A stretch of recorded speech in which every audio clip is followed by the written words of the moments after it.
Hello, YouTubers, and all those happy to watch. Hope you're doing quite well. This is the Dan Van Dam and Friends podcast, so I fly solo yet again, and today we're going to be talking about GOG.com.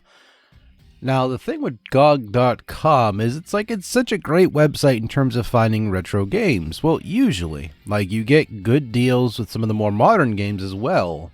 Like, they also toss out some freebies, very similar to how Epic does their thing as well.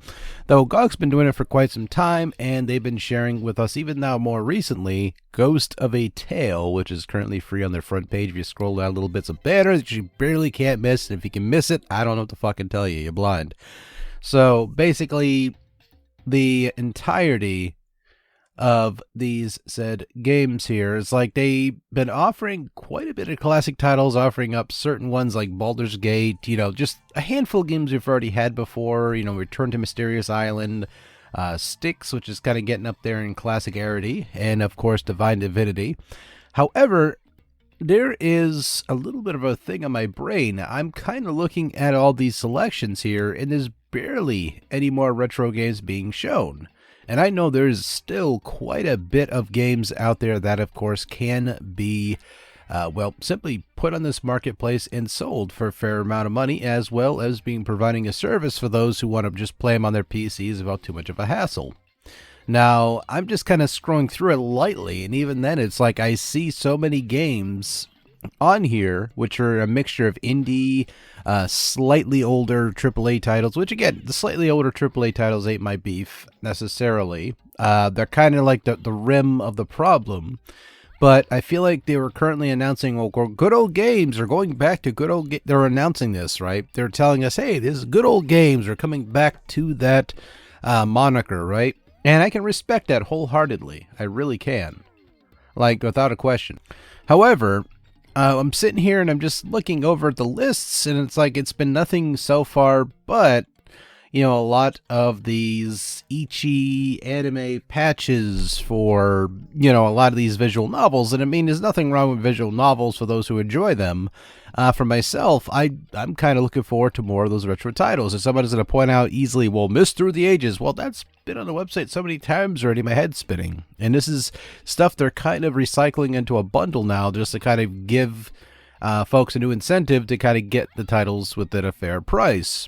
32.11 isn't too bad in the US currency, but honestly, it's like I'm kind of looking for more retro titles or niche, RPGs or something, how GOG was notorious for that, offered us a great price for these classic titles.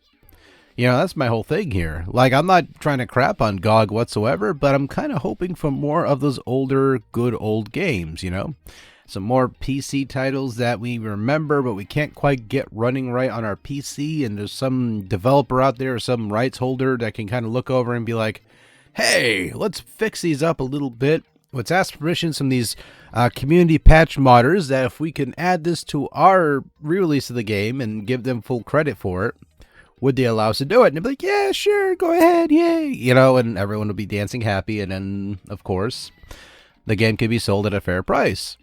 But, and there's like so many buts here because it sucks. Heck, there's even titles like No One Lives Forever 1 and 2. Like, those two particular titles, I was hoping to hit GOG a hell of a long time ago, but of course, because of copyright hell, that is never going to go here anytime soon. But anyway, anywho, and anyhow, I am just kind of saddened that I'm not seeing so much older games on the website anymore. And it isn't that there isn't a requirement for it, because a lot of people are still looking for more niche or obscure older titles for PC to come up on the platform. And it's just sort of, I was just hoping that they can keep that moniker alive and just not make it all about these, handful of these indie and, old, slightly older, not old classic, but slightly older, AAA titles that they happen to get DRM free now.